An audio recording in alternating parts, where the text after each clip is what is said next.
Une nouvelle entité qui veut racheter Celsius, Uniswap qui rachète un agrégateur NFT, la collection NFT Doodles qui explose ses volumes de 400%, Elrond qui dévoile un nouveau launchpad, Binance qui conforte sa position de leader par rapport à Coinbase, ou encore des mineurs crypto qui revendent des bitcoins. Bienvenue dans ce Daily Crypto où je vais vous résumer ces dernières actualités du monde crypto. Et si vous appréciez ce format, pensez à liker la vidéo et également à vous abonner et activer la cloche pour être informé dès que je sors une nouvelle vidéo pour ainsi être au courant des dernières actualités du monde crypto et blockchain. Et si vous voulez participer au développement de la chaîne, vous pouvez désormais me soutenir en me laissant un pourboire sur Tipeee, et je précise que même un pourboire d'1€ peut grandement aider à me dégager du temps pour YouTube, pour au final vous offrir un contenu encore plus pertinent et plus professionnel. Et comme d'habitude, je vous rappelle que mon contenu a un but informatif et que je ne suis pas un conseiller financier, et finalement je vous invite à venir me suivre sur mon Twitter que vous trouverez dans la description, et n'hésitez pas à venir me dire dans la section des commentaires ce que vous avez pensé de cet épisode. Et on commence avec l'état du marché en ce mercredi, avec un marché qui est majoritairement dans le rouge, alors que le BTC est revenu faire un tour sous les 20 000 $. Et les projets qui ont surperformé aujourd'hui sont le SNX, le Leo, le Atom et Uniswap qui sont tous à environ plus 6%. Et on passe sans plus attendre aux actualités de ce mercredi 22 juin 2022. On débute les actualités du mercredi avec une autre société qui veut racheter Celsius. En effet, je vous rappelle que la semaine dernière, suite à l'arrêt du géant Celsius, on avait eu le concurrent Nexo qui avait fait une proposition de rachat d'une partie de leurs actifs afin d'avoir accès à leur liste de clients, mais finalement la plateforme Celsius a rejeté leur offre. Et donc aujourd'hui on a la plateforme de prêt crypto nommée Change qui veut profiter de l'opportunité que présente la chute de Celsius en leur proposant eux aussi de racheter une partie de leurs actifs sans préciser pour le moment quels sont les actifs qui sont concernés. Et il précise que si l'accord devait être acté, il conserverait la totalité des équipes déjà en place, et il déclare également que leur motivation est d'éviter un effet de contagion qui pourrait arriver en cas d'insolvabilité de la plateforme. Mais bon, si Celsius venait accepter cette offre, la société récupérerait surtout les données clients d'un des leaders des prêts crypto, et donc les arguments altruistes sont plutôt à prendre avec des pincettes ici. Et je vous rappelle que la semaine dernière, Celsius avait embauché des avocats spécialisés en restructuration, donc il y a plus de chances que pour le moment, les équipes se concentrent pour sauver leur entreprise avant d'envisager une vente d'actifs. Et en parlant de rachat, on a la plateforme DeFi Uniswap qui va racheter l'agrégateur de NFT nommé Genie. À savoir qu'un agrégateur de NFT est une plateforme qui permet aux acheteurs de se procurer des NFT sur différentes places d'échange sans avoir à aller fouiller dans différentes marketplaces. Et visiblement leur succès est assez retentissant en ce début d'année, car comme vous pouvez le voir à l'écran, on a le nombre de transactions de la plateforme Genie ainsi que la plateforme concurrente nommée Gem qui ont vraiment explosé depuis janvier. Et ce succès fait visiblement des envieux car on avait eu à la fin du mois d'avril la plateforme NFT OpenSea qui avait déjà racheté l'agrégateur Gem. Et aujourd'hui c'est au tour du concurrent Genie de se faire racheter par Uniswap qui étend ainsi ses services au secteur des NFT.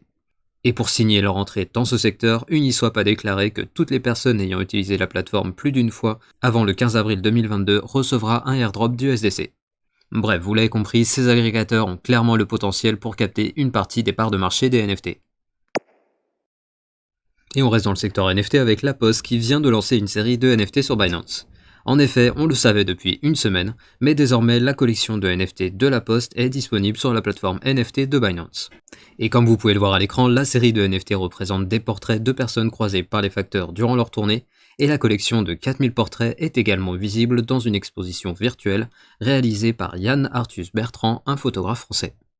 Et je précise que chaque jeton non fongible vaut environ 0,4 BNB, soit environ 80 € au cours actuel du BNB, et les fonds récoltés seront reversés en intégralité à la Croix-Rouge et en particulier en soutien à la population ukrainienne. Et toujours dans le secteur des NFT, on a aujourd'hui la collection Doodles qui a fait une annonce qui a ravi les détenteurs de ces NFT. Et pour rappel, la collection Doodles représente, comme vous pouvez le voir à l'écran, plusieurs personnages humains ou non humains qui sont reconnaissables à leur couleur pastel. Et aujourd'hui, l'équipe derrière la collection NFT Doodles a annoncé durant la NFT NYC, l'événement annuel majeur du secteur NFT, qu'ils allaient prochainement lancer une nouvelle série de NFT qui s'appellera tout simplement Doodles 2. Et le projet a précisé que la nouvelle collection ne sera pas sur la blockchain Ethereum et que pour le moment, ils ne voulaient pas révéler la blockchain qui sera utilisée. Et ce n'est pas tout car ils ont également annoncé qu'ils avaient finalisé le premier tour de levée de fonds et ils ont également annoncé l'arrivée du chanteur et producteur Pharrell Williams en tant que responsable du marketing et qui aura pour rôle d'améliorer l'approche artistique du projet. Et suite à toutes ces annonces, les volumes sur OpenSea de la collection NFT Doodles a explosé de plus 400%. Et toujours dans le secteur NFT, on a aujourd'hui le magazine Rolling Stone qui s'associe à Yuga Labs pour lancer des NFT exclusifs. Et je vous rappelle que Rolling Stone s'était déjà associé au projet NFT pour mettre aux enchères 2 couvertures de magazines iconiques, et ils avaient également imprimé 2500 magazines exclusifs présentant des Bored Ape. Et aujourd'hui, le deuxième partenariat prévoit l'émission d'un Bored Ape et d'un Bored Ape mutant qui ont été mis aux enchères aujourd'hui, et ces NFT s'accompagnent également d'autres œuvres numériques qui peuvent être achetées avec des ApeCoins pour l'équivalent de 100$. Et en parlant de nouveautés, on a Elrond qui lance un nouveau projet sur son Launchpad. Et ce nouveau projet est le free-to-play et play-to-earn qui se nomme Cantina Royale, qui est un jeu au format arcade et qui se déroule dans l'espace et qui existe sous 2 modes. Et le premier mode de jeu est le mode PvE, où les joueurs peuvent jouer en équipe contre l'ordinateur. Et le deuxième mode de jeu est le mode PvP, qui est un Battle Royale où plusieurs joueurs s'affrontent, et le dernier à rester en vie a gagné la partie.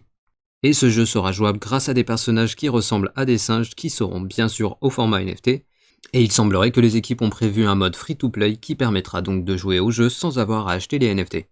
Et donc aujourd'hui, le Launchpad est lancé, et muni de votre KYC, vous pouvez désormais participer au tirage au sort. Et sans transition, on a cette actualité qui démontre encore une fois que les géants des stablecoins étendent de plus en plus leurs services. En effet, je vous rappelle qu'il y a quelques jours, on avait la société Circle qui émet l'USDC, qui avait annoncé le futur lancement d'un stablecoin euro. Et aujourd'hui, c'est Tether, l'émetteur de l'USDT, qui annonce le futur lancement d'un stablecoin adossé à la livre britannique et qui s'appellera le GBPT. Et si la société s'intéresse à la livre, c'est bien sûr parce que le Trésor britannique avait annoncé avoir l'ambition de devenir un pôle d'attraction crypto, et dans ce but, ils ont révélé leur envie de reconnaître les stablecoins comme des formes de paiement valides dans le pays. Et je précise que Tether propose déjà 4 autres stablecoins qui sont adossés au dollar, au peso mexicain, au yuan et à l'euro. Et avec l'intégration de la livre britannique, il propose désormais 5 monnaies émises en stablecoin. Et donc encore une fois, les géants américains prennent de l'avance sur les pays européens, et la question est maintenant de savoir si la société ou l'État pourra parvenir à rattraper ce retard sur l'émission de leur propre stablecoin. Et pendant ce temps, on a Coinbase qui montre encore des signes de faiblesse face à Binance. En effet, je vous rappelle que la semaine dernière, Coinbase avait licencié 18% de ses équipes, alors que Binance avait annoncé avoir 2000 postes à pourvoir. Et aujourd'hui, on apprend que la société Coinbase va réduire les récompenses offertes pour les liens d'affiliation. Et dans le même temps, on a Binance US qui a annoncé qu'elle va proposer le trading de Bitcoin sans aucun frais, et cela dans le but d'attirer toujours plus de clients. Et il précise qu'à l'avenir, ils aimeraient proposer le trading sans frais sur plus de tokens. Et cette annonce a eu pour effet secondaire de faire chuter le prix de l'action Coinbase, qui semble désormais être à la traîne derrière le géant Binance, et je vous rappelle que Coinbase avait payé environ 14 millions de dollars pour la publicité du Super Bowl, avec le fameux QR code qui se baladait sur l'écran. Et pendant ce temps, au Japon, on a le studio Noma qui annonce qu'ils vont lancer une série de 3 films d'animation qui auront comme thème principal les cryptos. En effet, en collaboration avec l'artiste Haruna Gozu, le studio va sortir une trilogie qui aura pour but principal d'éduquer le public sur le sujet des cryptos au travers d'une histoire créative, et pour faire les choses bien, ils annoncent qu'ils travaillent actuellement avec des experts Bitcoin. A savoir que pour le moment, on n'a pas beaucoup d'informations concernant les films, mais a priori, l'histoire devrait se dérouler dans un futur où la société a totalement adopté la blockchain, les cryptos ou encore les NFT. Et pour le moment, aucune date de lancement n'a été annoncée, mais bien sûr, comptez sur moi pour vous tenir au courant. Et parlons maintenant des mineurs de Bitcoin qui font planer la crainte d'une vente de BTC qui pourrait entraîner une nouvelle chute des cryptos. En effet, prenons par exemple les 2 mineurs cotés en bourse qui sont Marathon Digital et Riot Blockchain. Le mois dernier, ces 2 mineurs ont revendu plus de Bitcoin qu'ils en ont miné, ce qui contraste avec les chiffres des 4 mois derniers où ils avaient seulement revendu 30% de leur production. Et hier, on a également eu le mineur Bitfarms qui a revendu 3000 bitcoins, soit la moitié de son approvisionnement. Et le PDG de Bitfarms a annoncé qu'à l'avenir, la société ne conservera plus l'entièreté de ses bitcoins produits comme elle pouvait le faire par le passé. Et les raisons avancées par ces mineurs pour ces reventes sont d'une part pour rembourser leurs dettes, et également pour maintenir voire augmenter leur capacité de minage. Mais attention, je précise que ces acteurs ne sont pas majoritaires, et que dans l'ensemble, les mineurs semblent plutôt conserver leur bitcoin actuellement. Et je vous rappelle également que le cours actuel du Bitcoin n'est pas très loin du coût de production moyen actuel qui est entre 12 000 et 20 000 dollars.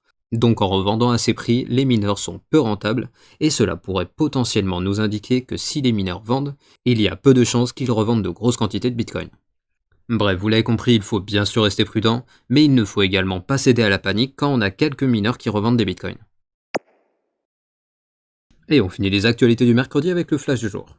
Tout d'abord, on a la société d'analyse de données blockchain Chainalysis qui a annoncé le lancement d'une ligne d'assistance téléphonique pour les sociétés victimes de cyberattaques ou de ransomware. Ensuite, on a Ledger qui a annoncé le lancement d'une plateforme NFT ainsi qu'une plateforme de service Web3 destinée aux entreprises pour améliorer la sécurité du secteur. Ensuite, on a Polygon qui annonce que leur blockchain a atteint la neutralité carbone grâce à un engagement de 20 millions de dollars qu'ils avaient fait en avril dernier. Et finalement, on a Coinbase qui a annoncé le rachat de la plateforme NFT Non-Origin pour un montant qui n'a pas été dévoilé publiquement. Et ainsi se termine le Daily Crypto du mercredi. Je vous rappelle que je publie ces vidéos du lundi au samedi et les récaps crypto tous les dimanches. Et je vous invite à venir me suivre sur mon Twitter que vous trouvez en description. Et si vous voulez soutenir mon travail et m'aider à développer la chaîne, je vous rappelle que vous pouvez désormais me soutenir à partir de 1€ par mois sur mon Tipeee que vous trouverez également en description. Et comme d'habitude, pensez au like pour le référencement de la vidéo et à l'abonnement ainsi que l'activation de la cloche pour être notifié dès que je sors une nouvelle vidéo. Et je vous dis à demain pour un nouveau Daily Crypto.